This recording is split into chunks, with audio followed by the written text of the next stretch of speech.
Gender school and society में आज के इस वीडियो में हम जिस टॉपिक के बारे में बात करने वाले हैं, जानने वाले हैं, टॉपिक काफ़ी इंटरेस्टिंग है। Historical backdrop, some landmark from social reform movements की सामाजिक सुधार आंदोलन की कुछ महत्वपूर्ण घटनाएं। देखिए, आज के टाइम की अगर हम बात करें तो शिक्षा हमारा अधिकार है। चाहे लड़की हो या लड़का हो, किसी के साथ कोई भेदभाव नहीं किया जाता। पेरेंट्स अपने बच्चों को अच्छी से अच्छी एजुकेशन देना चाहते हैं और इसके लिए एक जगह से दूसरी जगह, एक राज्य से दूसरी राज्य अपने बच्चों को भेजते हैं, एक कंट्री से दूसरी कंट्री में अपने बच्चों को भेजते हैं ताकि उनको अच्छी एजुकेशन मिले, अच्छी जॉब मिले। लेकिन अगर हम पास्ट की बात करते हैं, 18-19 सेंचुरी के आसपास की बात करते हैं, तो वहाँ पर आज के टाइम में जितनी सहूलियत है उस टाइम उतनी सहूलियत नहीं थी। उस टाइम लड़कियों को स्कूल नहीं जाने दिया जाता था, उनको पढ़ने नहीं दिया जाता था। छोटी उम्र में उनकी शादी कर दी जाती थी। विधवा फिर से विवाह कर नहीं सकती थी। तो इस तरह से समाज में काफ़ी सारी बुराइयां थी और उन बुराइयों को दूर करने के लिए, उन एविल्स को दूर करने के लिए अलग अलग टाइम पर अलग अलग लोगों ने, महापुरुषों ने जन्म लिया। उन्होंने अपनी अलग अलग संस्थाएं बनाई ताकि जो सामाजिक बुराइयां हैं, सोशल एविल्स हैं, उनको ख़त्म किया जा सके। तो 18-19 सेंचुरी में हमें काफ़ी सारे सोशल रिफॉर्म देखने को मिले, काफ़ी सारे सामाजिक सुधार आंदोलन देखने के लिए मिले, जिसका मुख्य मकसद क्या था कि जो ये समाज की बुराइयां हैं इसको ख़त्म करना और एक अच्छे समाज की स्थापना करना। तो आज के इस वीडियो में हम कुछ इन्हीं सोशल रिफॉर्म्स की बात करेंगे जो भारत में हुए और भारत के जो अलग अलग समाज सेवी थे उन्होंने ये जो आंदोलन है इसका नेतृत्व किया अलग अलग संस्थाओं के माध्यम से। तो वीडियो पूरा देखिए, आखिरी तक देखिए और लास्ट में कमेंट करके जरूर बताइएगा कि वीडियो कैसी लगी। तो वीडियो को हम शुरू करते हैं और सबसे पहले हम हिस्टोरिकल बैकड्रॉप या ऐतिहासिक पृष्ठभूमि की बात करेंगे। ठीक है, तो हम पास्ट में जो चीज़ें हुई हैं, 18-19 सेंचुरी में क्या प्रॉब्लम्स थी, ठीक है, हम सबसे पहले उसकी बात करेंगे। तो in the beginning of 19th century the condition of women was very pathetic, कि 19वीं शताब्दी के प्रारंभ में महिलाओं की स्थिति अगर हम देखें तो पुरुषों की तुलना में काफ़ी दयनीय थी। क्यों थी? क्योंकि उनके साथ असमानता का व्यवहार किया जाता था। उनको जो एजुकेशन का जो राइट है, शिक्षा का अधिकार है, उनको उससे वंचित रखा जाता था। निश्चित समुदायों में विशेषकर लड़कियों को बाहर जाने का अधिकार प्राप्त नहीं था। ठीक है, चाहे हम सुरक्षा कह लें, ठीक है, कोई भी इशू है वो हो, लेकिन लड़कियों को घर से बाहर जाने नहीं दिया जाता था, उनको पढ़ने नहीं दिया जाता था, उनको सिर्फ घर तक और घर के कामों में ही रखा जाता था। तो आज के टाइम में लड़कियों को जो अधिकार मिल रहे हैं, सरकार जो हमारा संविधान है जिसमें सभी को बराबर अधिकार मिल रहे हैं, लेकिन उस टाइम ऐसा नहीं था, अंग्रेजों का टाइम था। ठीक है, और जितने आज के टाइम में अधिकार फैसिलिटी मिली है उस टाइम ऐसा कुछ नहीं था, अवेयरनेस नहीं थी। तो लड़कियों को घर से बाहर जाने नहीं दिया जाता था। आज के टाइम में जितने स्कूल हम देखते हैं, राइट टू एजुकेशन जो एक्ट आया जिसमें कहा गया कि हर 1 किलोमीटर पर एक प्राइमरी स्कूल होना चाहिए, 3 किलोमीटर पर सेकेंडरी स्कूल होना चाहिए। ठीक है, 5 से 7 किलोमीटर पर सीनियर सेकेंडरी स्कूल होना चाहिए। तो उस टाइम इतनी सारी फैसिलिटीज नहीं थी। ठीक है, तो लड़कियों को बाहर जाने नहीं दिया जाता था घर से और उनको शिक्षा के अधिकार से वंचित रखा जाता था। कम उम्र में उनकी शादी कर दी जाती थी। और उस टाइम की अगर हम एजुकेशन की बात करें तो आज के टाइम में तो स्कूल्स में बच्चों को एजुकेशन दी जाती है। उस time education was provided in traditional school. कौन कौन से स्कूल थे? जैसे अंग्रेजों ने स्कूल ओपन किए, उसके अलावा मदरसा था, मकतब थे, गुरुकुल थे। तो इन अलग अलग जगहों पे बच्चों को एजुकेशन प्रदान की जाती थी। गर्ल्स की छोटी उम्र में ही शादी कर दी जाती थी जिसको हम बाल विवाह कहते हैं। और women did not have the right to remarry after becoming a widow, कि अगर कोई स्त्री विधवा हो जाती थी तो उसको फिर से विवाह करने का कोई अधिकार नहीं था। और कुछ क्षेत्रों में हम देखते हैं कि सती प्रथा भी अस्तित्व में थी। सती प्रथा क्या है? जिसमें जब अ, स्त्री के पति की डेथ होती है, किसी फीमेल के, वुमेन के हस्बैंड की डेथ होती है, तो उसकी बॉडी के साथ उस स्त्री को भी जला दिया जाता था। तो इसको सती प्रथा कहते थे, जो आमतौर पर अगर हम देखते हैं राजस्थान साइड में हम यहाँ पर ज़्यादा ये देखने को मिलती थी। ठीक है, तो काफ़ी सारे क्षेत्रों में हम देखते हैं सती प्रथा भी अस्तित्व में थी। अब जब हमें सारी उस टाइम की जो क्या समस्याएं थी समाज की वो हमें पता चल गई कि वुमेन से रिलेटेड, कि वुमेन को, लड़कियों को घर से बाहर नहीं जाने दिया जाता था, कम उम्र में उनकी शादी कर दी जाती थी, और सती प्रथा भी जैसी चीज़ें थी, विधवा को फिर से विवाह करने का अधिकार नहीं था। तो इस तरह समाज में काफ़ी सारी जो हमें समस्याएं देखने को मिलती है और फीमेल से रिलेटेड। तो अब क्या है, जब समस्या है तो उसके समाधान के लिए आंदोलन होते हैं, मूवमेंट होते हैं। तो सोशल रिफॉर्म्स मूवमेंट की सामाजिक सुधार आंदोलन हुए। ठीक है। तो social reform movements is a type of social movement, कि सामाजिक सुधार आंदोलन एक प्रकार का सामाजिक आंदोलन है। एक क्यों किया जाता है, ताकि समाज की जो बुराइयां हैं उसको खत्म किया जा सके, एक अच्छे समाज की स्थापना की जा सके। तो it is a movement to gradually improve any area of society, कि यह समाज के किसी क्षेत्र को धीरे धीरे बेहतर बनाने का आंदोलन है। ठीक है। किस तरह से बेहतर बनाया जा सकता है आगे धीरे धीरे हम बात करेंगे। जैसे मान लो वुमेन को एजुकेशन का राइट नहीं था, तो धीरे धीरे पहले वुमेन एजुकेशन को लेकर अवेयर करना, लड़कियों के लिए स्कूल खोलना। ठीक है। लड़कियों को धीरे धीरे स्कूल तक लाना, उनकी स्कूलिंग जो है कंप्लीट करवाना, धीरे धीरे उनके लिए हायर एजुकेशन के जो दरवाजे हैं वो खोलना, कॉलेज में उनके लिए एंट्री देना। ठीक है। तो इस तरह से जब हम सामाजिक सुधार आंदोलन की बात करते हैं, तो it is a moment to gradually improve any area of society, के समाज के किसी क्षेत्र को धीरे धीरे बेहतर बनाने का आंदोलन है। Its objective is to eliminate the evils present in the society. किसका उद्देश्य क्या है, समाज में जो कमियां हैं, जो बुराइयां हैं, उसको खत्म करना और एक अच्छे समाज की स्थापना करना। यह भेदभाव रहित एक बेहतर समाज की स्थापना पर जोर देता है। ठीक है। कौन, सोशल रिफॉर्म मूवमेंट। तो इसलिए तो हम जब हिस्ट्री भी पढ़ते हैं तो काफी सारे आंदोलन हुए, अलग अलग जो महापुरुष थे उन्होंने इस इन आंदोलनों का नेतृत्व किया, ताकि समाज में जो भी बुराइयां हैं उसको खत्म किया जा सके और एक अच्छे समाज की स्थापना की जा सके। तो reform is always reaction against human injustice and exploitation in society, कि सुधार हमेशा समाज में मानवीय जो अन्याय है, मानव के साथ जो अन्याय हो रहा है, उनका शोषण हो रहा है, उसके विरुद्ध प्रतिक्रिया होती है। Many social reformers in India raise their voice against injustice and exploitation, की भारत में कई समाज सुधारकों ने अन्याय और शोषण के विरुद्ध अपनी आवाज उठाई। जिसमें से प्रमुख कौन थे, राजा राम मोहन राय थे, ईश्वर चंद्र विद्यासागर जी थे, ठीक है, स्वामी विवेकानंद जी थे, ज्योतिबा फूले थी, पंडित रमाबाई थी, डॉक्टर भीमराव अंबेडकर। ऐसे बहुत सारे महान पुरुष थे जिन्होंने इन सामाजिक बुराइयों के खिलाफ आवाज उठाई। ठीक है।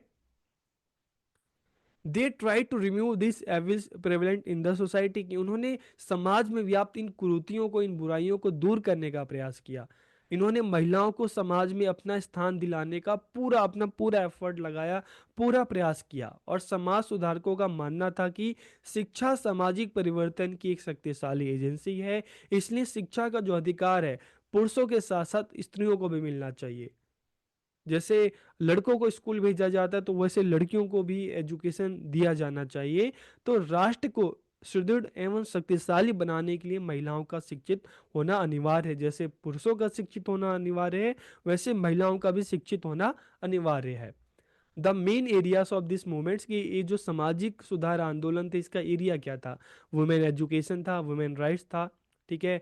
अबोलिशन ऑफ सती सिस्टम, जो सती प्रथा है उसको खत्म करना, चाइल्ड मैरिज को खत्म करना, विधवा पुनः विवाह, और जो कास्ट सिस्टम है, जो एक छुआछूत है, अनटचेबिलिटी है, इन चीज़ों को खत्म करना, ताकि एक ऐसे समाज का निर्माण किया जा सके जहाँ पे कोई भेदभाव नहीं हो, कोई डिस्क्रिमिनेशन ना हो, कोई ऊंच नीच ना हो, महिलाओं और पुरुषों को समान अधिकार मिले, ताकि वो अपने जीवन को अच्छे से जी सकें और आगे बढ़ सके।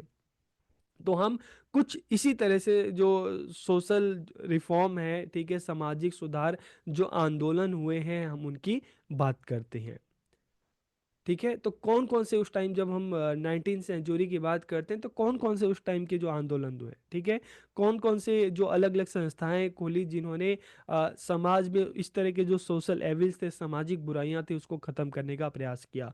तो हम ये बात करेंगे ब्रह्म समाज की, प्रार्थना समाज की बात करेंगे, सत्यशोधक समाज की बात करेंगे, आर्य समाज की बात करेंगे, यंग बंगाल मूवमेंट की बात करेंगे, रामाकृष्णा जो मिशन था उसकी हम बात करेंगे, और मुक्ति मिशन था हम बात करेंगे। ठीक है, तो ये अलग अलग जो ये मूवमेंट हुए, आंदोलन हुए, जिसका मुख्य मकसद क्या था, सामाजिक बुराइयों को खत्म करना और एक अच्छे समाज की स्थापना करना जहां पर सभी को बराबर अधिकार मिले। तो सबसे पहले अगर हम ब्रह्मो समाज की बात करें, ठीक है, तो राजा राम मोहन राय फाउंडेड ब्रह्मो समाज या सभा, जिसको बाद में समाज कहा गया, इन 1828 की राजा राम मोहन राय ने वर्ष 1828 में ब्रह्म समाज की स्थापना की। Its main objective was to worship the eternal God, कि इसका मुख्य उद्देश्य क्या था, कि जो सामाजिक बुराइयां थी, ठीक है, जो हम कह सकते हैं ना अंधविश्वास था, उसको खत्म करना, और इसका मुख्य उद्देश्य था शाश्वत भगवान की पूजा करना। He was the first person to challenge the practice of sati, कि वे ऐसे पहले व्यक्ति थे जिन्होंने सती प्रथा को खत्म करने की चुनौती दी। और उन्हीं के प्रयासों के परिणाम स्वरूप हम बात करें, 1829 में सती प्रथा को एक अपराध घोषित कर दिया गया। और इसके साथ साथ जब हम राजा राम मोहन राय की बात करते हैं, तो उन्होंने वो बाल विवाह के भी खिलाफ थे, और वो चाहते थे कि विधवा पुनर्विवाह के पक्षधर थे, कि विधवा पुनर्विवाह होना चाहिए और बाल विवाह नहीं होना चाहिए। ठीक है, तो ये अलग अलग जो मुद्दे थे जिस पर उन्होंने आवाज बुलंद की। और धीरे धीरे जो हम देखते हैं आगे चलकर, इसमें टाइम लगा, लेकिन ये सारी चीजें धीरे धीरे खत्म होती चली गई। फिर हम प्रार्थना समाज की बात करते हैं, प्रार्थना समाज मूवमेंट, प्रार्थना समाज आंदोलन की बात करते हैं। तो प्रार्थना समाज की स्थापना 1867 में डॉक्टर आत्माराम पांडुरंग द्वारा की गई। इट्स मेन ऑब्जेक्टिव वो सोशल रिफॉर्म, की इसका मुख्य उद्देश्य क्या था, सामाजिक बुराइयों को खत्म करना, समाज सुधार करना। इसमें जाति व्यवस्था की अस्वीकृति, महिला शिक्षा, विधवा पुनर्विवाह, और पुरुषों और महिलाओं दोनों के लिए शादी की उम्र बढ़ाना शामिल था। तो इन्होंने अपनी जो प्रार्थना समाज जो एक मूवमेंट था, इसमें उन्होंने क्या चीज की कि जाति प्रथा को बिल्कुल खत्म करना चाहिए, जात पात नहीं होना चाहिए, फीमेल को भी एजुकेशन देना चाहिए, लड़कियों को भी शिक्षा देनी चाहिए, विधवा का फिर से विवाह होना चाहिए, और पुरुषों और महिलाओं की जो शादी की जो उम्र थी उसको बढ़ाना चाहिए, बचपन में छोटी उम्र में उनकी शादी नहीं करनी चाहिए। फिर हम सत्यशोधक समाज की अगर हम बात करते हैं, तो ज्योतिबा फूले, काफी नाम आपने इनका सुना होगा, ज्योतिबा फूले जी ने 1873 में 1873 में सत्यशोधक समाज की स्थापना की। और इसका उद्देश्य क्या था, इसका उद्देश्य सामाजिक और आर्थिक असमानता एवं जाति व्यवस्था का उन्मूलन करना था। तो उस टाइम में देखिए जो एक बहुत बड़ा जो एक मुद्दा था, एक हम कह सकते हैं सामाजिक बुराई थी, जाति प्रथा थी, ठीक है, छुआछूत थी। तो लगभग जितने भी आंदोलन हुए, जितने भी समाज सुधार आंदोलन हुए, सब में एक मुख्य था कि जाति प्रथा खत्म होनी चाहिए, छुआछूत खत्म होनी चाहिए, औरतों को भी महिलाओं को भी समान अधिकार दिया जाना चाहिए, जो बाल विवाह है उसको खत्म करना चाहिए, सती प्रथा को खत्म करना चाहिए। तो जब हम सत्य शोधक समाज की बात करते हैं, तो इसका भी उद्देश्य सामाजिक और आर्थिक असमानता एवं जाति व्यवस्था का उन्मूलन करना था। समाज में जो डिस्क्रिमिनेशन है, जो भेदभाव है, इसको खत्म करना था। और जब हम ज्योतिबा फूले की बात करते हैं, तो उन्होंने अपनी जो उनकी धर्मपत्नी थी, उनकी जो वाइफ थी सावित्री बाई फूले, उनके साथ मिलकर लड़कियों के लिए उन्होंने विद्यालय 1848 में उन्होंने विद्यालय शुरू किए। और विधवा पुनर्विवाह के प्रति उनके जो द्वारा किए गए जो प्रयास थे, काफी सराहनीय थे। ठीक है, तो सत्य शोधक समाज जब हम बात करते हैं, तो इसके संस्थापक कौन थे, ज्योतिबा फूले। और उनका इसमें पूरा जो साथ मिला, किसका मिला, उनकी जो वाइफ थी, धर्मपत्नी थी, सावित्रीबाई फूले का। फिर हम आर्य समाज की बात करते हैं, तो इसको भी आपने अपनी हिस्ट्री की बुक में पढ़ा होगा कि स्वामी दयानंद सरस्वती जिन्होंने क्या कहा, वेदों की ओर लौटो। ठीक है, वेदों के माध्यम से उसमें कहीं कहीं बातों के माध्यम से वो समाज की स्थापना करना चाहते थे, जहाँ पर जो इस तरह की जो सामाजिक बुराइयां हैं उसको खत्म की जा सके। तो आर्य समाज की जो स्थापना थी 1875 में, 1875 में स्वामी दयानंद सरस्वती जी ने की थी। और इनका भी उद्देश्य क्या था, जातिवाद का विरोध करना, विधवा पुनर्विवाह के वो समर्थक थे, और भारत में महिला सशक्तिकरण को बढ़ावा देना चाहते थे। तो ये सारे जो मुद्दे थे, ठीक है, इसके माध्यम से अपने आर्य समाज के माध्यम से जो समाज में जो जाति व्यवस्था थी, ठीक है, जो छुआछूत थी, इन चीज़ों को ख़त्म करना चाहते थे, सामाजिक बुराइयों को ख़त्म करना चाहते थे। और it emphasize on treating everyone with love and justice, किसमें सभी के साथ प्रेम और न्याय का व्यवहार करने पर जोर दिया गया। फिर हम यंग बंगाल मूवमेंट की बात करते हैं, युवा बंगाल आंदोलन की बात करते हैं। It was a reformist movement in Bengal in the early 19th century की, 19वीं सदी की शुरुआत में बंगाल में हुआ एक सुधारवादी आंदोलन था। और इसका नेतृत्व किसने किया? उस टाइम जो वहाँ के हिंदू कॉलेज के जो टीचर थे, जो प्रोफेसर थे, डेरोजियो, उन्होंने इसका किया। और it promoted rational thought and scientific thinking, कि उन्होंने जो समाज की जो अंधविश्वास था, ठीक है, उसके स्थान पर उन्होंने साइंटिफिक थिंकिंग की बात की, रैशनल थॉट की बात की, ठीक है। और इनका मुख्य उद्देश्य क्या था? Its main aim to support women's right and education, कि इसका उद्देश्य महिलाओं के अधिकारों और शिक्षा का समर्थन करना था। फिर हम रामाकृष्णन मिशन की बात करते हैं, जिसको किसने स्टार्ट किया? जिसको स्वामी विवेकानंद जी ने स्टार्ट किया। तो Ramakrishnan mission was founded by Swami Vivekananda in the year 1897। तो रामाकृष्णन मिशन, विवेकानंद जी ने रामाकृष्णन नाम से क्यों ये मिशन स्टार्ट किया? क्योंकि उनके जो गुरु थे रामकृष्ण परमहंस जी थे, ठीक है, तो अपने गुरु के नाम पर उन्होंने इस मिशन की स्थापना की। और he founded Ramakrishna Mission for social welfare, कि उन्होंने सामाजिक कल्याण के लिए रामकृष्ण मिशन की स्थापना की। इसका मुख्य उद्देश्य लोगों में व्याप्त जो अज्ञानता है उसको दूर करना था। और उन्होंने महिलाओं की शिक्षा एवं उत्थान पर जोर दिया। उन्होंने मतलब इस चीज पे जोर दिया कि वो जापान, जब उन्होंने जापान का दौरा किया तो वहाँ के यूथ को देखकर वो काफी प्रभावित हुए। और उन्होंने इस चीज पे जोर दिया कि एक अच्छी शिक्षा, बेहतर शिक्षा के माध्यम से समाज को आगे बढ़ाया जा सकता है। और शिक्षा का मतलब दोनों के लिए शिक्षा होनी चाहिए, पुरुषों के साथ साथ महिलाओं को भी शिक्षा दी जानी चाहिए। क्योंकि जब महिला और पुरुष सबको साथ में समान रूप से शिक्षा दी जाएगी, तभी कोई भी देश आगे बढ़ सकता है, उन्नति कर सकता है। फिर हम मुक्ति मिशन की बात करते हैं। तो Mukti Mission was founded in the year 1889 by Pandit Ramabai, कि पंडिता रमाबाई द्वारा 1889 में मुक्ति मिशन की स्थापना की गई।